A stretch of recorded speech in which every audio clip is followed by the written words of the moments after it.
poucas palavras.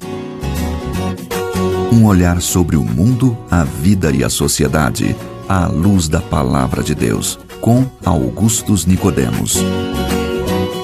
Entra no ar mais uma edição do programa Em Poucas Palavras. Estou aqui com você, Natsan Matias, apresentando o programa, e comigo o nosso comentarista, pastor Augustus Nicodemos. Natsan, meu abraço, meu cumprimento. Muito obrigado pelo incentivo que você tem dado para que eu participe desse programa.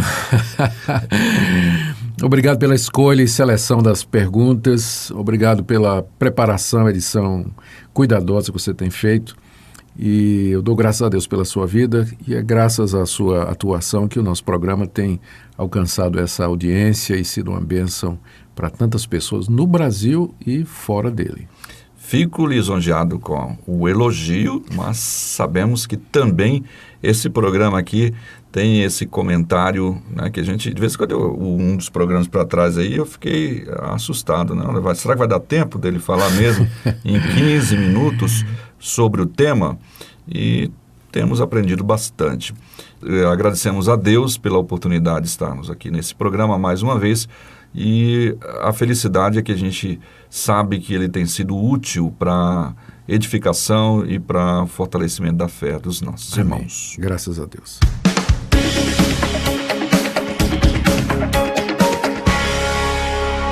Como devemos entender a questão do namoro? O que é esta fase, como entendê-la, uma vez que a Bíblia fala apenas do noivado e do casamento? Ainda que nos costumes dos tempos bíblicos, o noivado era quase já o próprio casamento. A pergunta agora é, você tem namorado, tem namorada, está pensando em começar essa fase? Então, ouça aí o conselho do nosso comentarista Augustus Nicodemos no programa de hoje, respondendo uma pergunta de um de nossos ouvintes.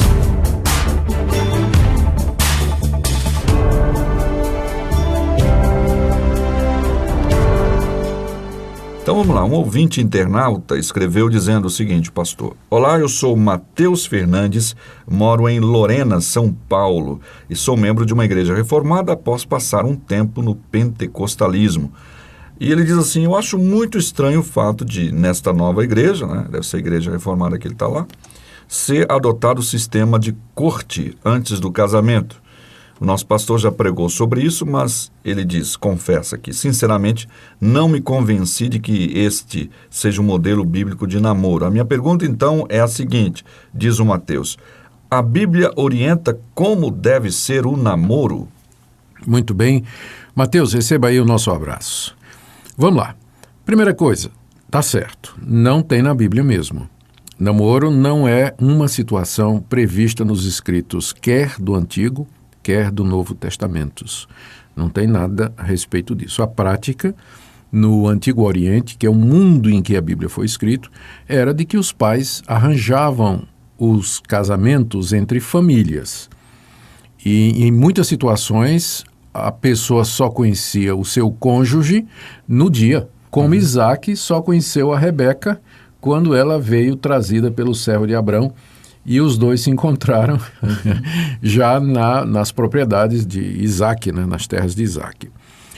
E apesar disso, tinham casamentos muito bons. Né? A sociedade continuou funcionando, o mundo normal. Namoro é invenção da sociedade ocidental moderna.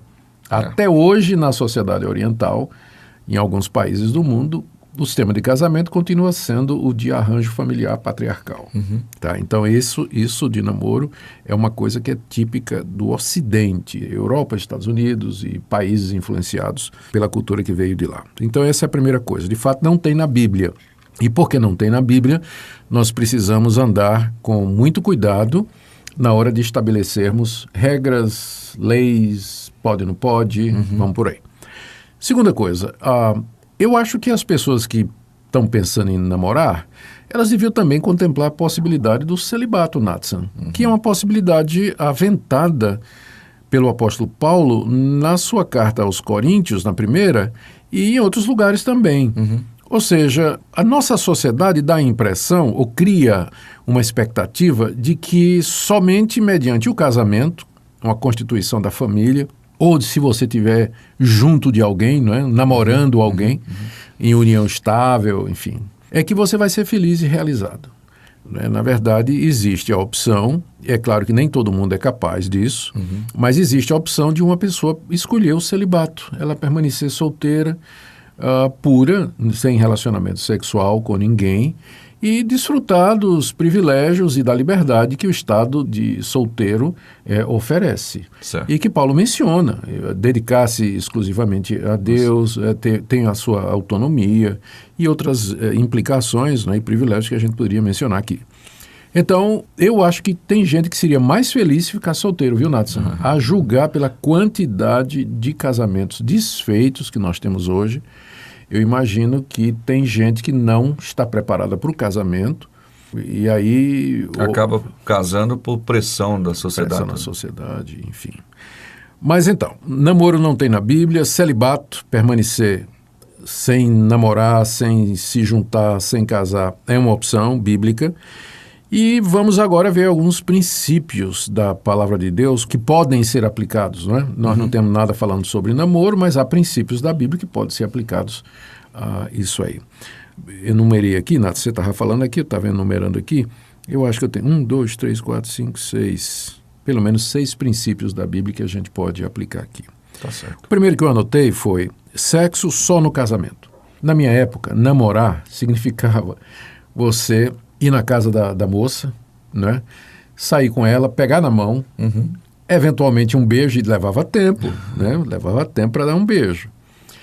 E ir para o cinema, ir para um passeio, ir para um parque, para um museu, sentar no sofá da sala.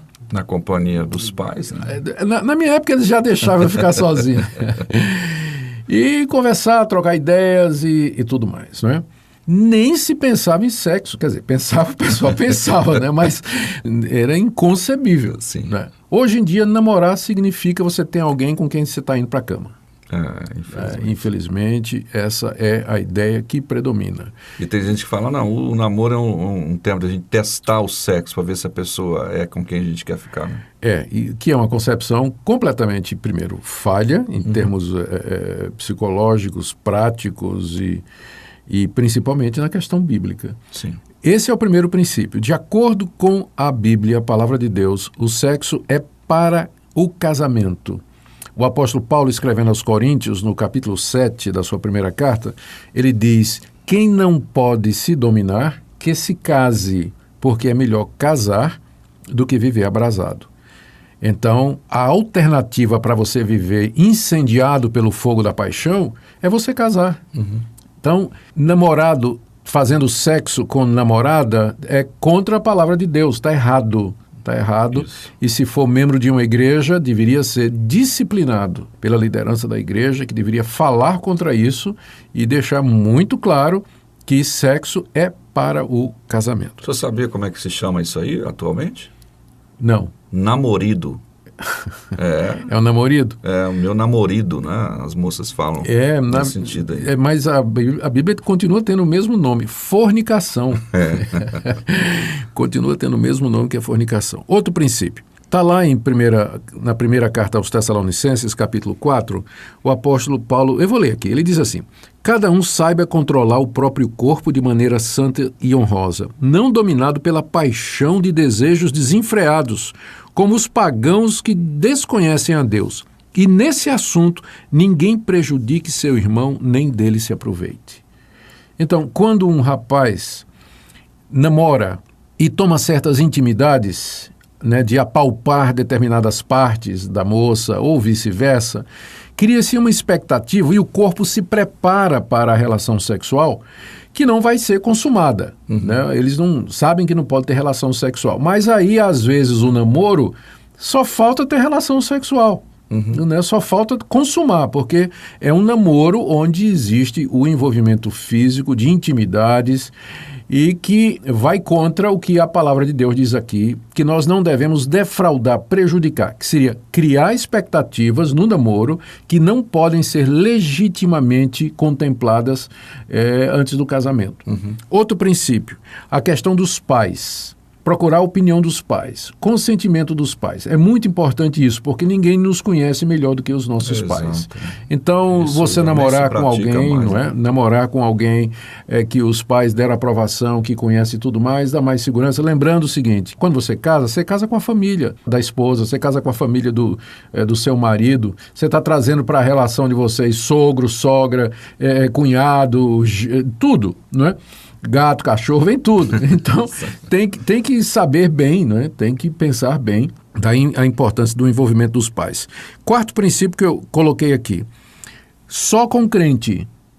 Olha, se namorar com crente já é difícil você manter a pureza, imagine você ter um namorado descrente que não tem valor moral nenhum, que a intenção dele é ter relação mesmo, não é? Já levar para a cama, explorar e tudo mais. Então, namoro teria que ser com rapaz ou moça crente. Por quê? Aqui é meu quinto princípio. Porque o alvo do namoro é o casamento. O crente não deveria namorar por namorar, mas ele deveria namorar porque ele está pensando em constituir família, entrar nessa relação matrimonial diante de Deus, prometer fidelidade àquela pessoa e com ela construir um lar e um relacionamento, Nathan. Então, eu acho que, por isso, tem gente que começa a namorar com 13 anos. 14 anos, nas igrejas, né? Os pais incentivam, não faz o menor sentido. Se o objetivo é, por fim, o casamento, então imagina, o pessoal hoje está casando com o quê? 30 anos, 25, 30 anos, começa a namorar aos 13, 10 anos, né? 15 anos de namoro, você acha que eles vão se conter, Nathan? E a questão, pastor, é que você vê muita gente até aconselhando, né? Olha, aproveita a vida aí, depois que você se formar, depois que você terminar seus vários graus, enfim, aí que você vai casar, enquanto isso vai se virando. Vai se virando aí, pois é. Então, eu acho que não deveria começar cedo demais. E, por outro lado, quando começa a namorar, pensando no casamento, não deve demorar também para casar demais. Porque quanto mais tempo você estica o namoro, já sendo adultos, né? Então, a tentação de ir para a cama, de ter sexo, de cometer fornicação, esse é o nome, é maior. Tá? Então, esse seria o último princípio que eu colocaria aqui. A respeito da corte, que é exatamente aquele namoro à moda antiga, né?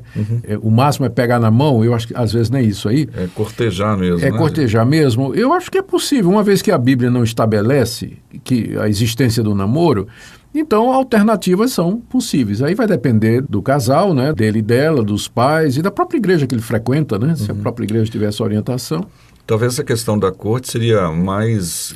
É uma coisa que está bem evidente hoje, né? O pessoal está em algumas igrejas usando bastante essa questão. É mais visando, olha, você vai cortejar para casar, não? Né? Talvez seja uma aproximação mais para o casamento do que simplesmente para... Isso. Por quê? A corte aparece como alternativa a essa bandalheira que está aí. Que todo mundo namora tendo relações sexuais. Então, o pessoal reage... estabelecendo a corte como alternativa de um relacionamento puro, né, onde não tem relacionamento sexual antes do casamento. É um pacto que se faz, inclusive, né? Com participação dos pais, respeito e usar o tempo para aprender juntos, crescer juntos, conhecer a pessoa. Tem gente que vai morar com outra ou casa e nunca descobriu quem é a pessoa. Isso. Né? Porque o tempo juntos era usado para outras coisas e não realmente para conversas profundas e claras a respeito dos planos, desejos, como é que você pretende criar filhos, se pretende ter filhos, como é que você... A questão das finanças, como é que vamos lidar com essas questões financeiras e tudo mais, que são as coisas que dão problema no casamento e que trazem divórcio. Tá certo, então tá aí o nosso programa nesse sentido. Obrigado pela sua audiência. Falamos sobre o namoro, sobre essa questão da corte e das desvirtuações dessa coisa toda. Não falamos nem no ficar, hein? Dá outro programa. Isso, se dá. Obrigado pela sua audiência. Abraços a Cristina Gonçalves, Bruno Gianot, Edmilson Rios, Laine, Yane e Daniel Deusdete. Até o próximo programa. Em poucas palavras, um olhar sobre o mundo, a vida e a sociedade, à luz da Palavra de Deus. Apresentação, Nathan Matias. Comentário, Augustus Nicodemos. Um programa da Primeira Igreja Presbiteriana de Goiânia, Rua 68, esquina com 71, Centro. Visite o nosso site www.pipg.org. Apoio Seminário Presbiteriano Brasil Central, Goiânia.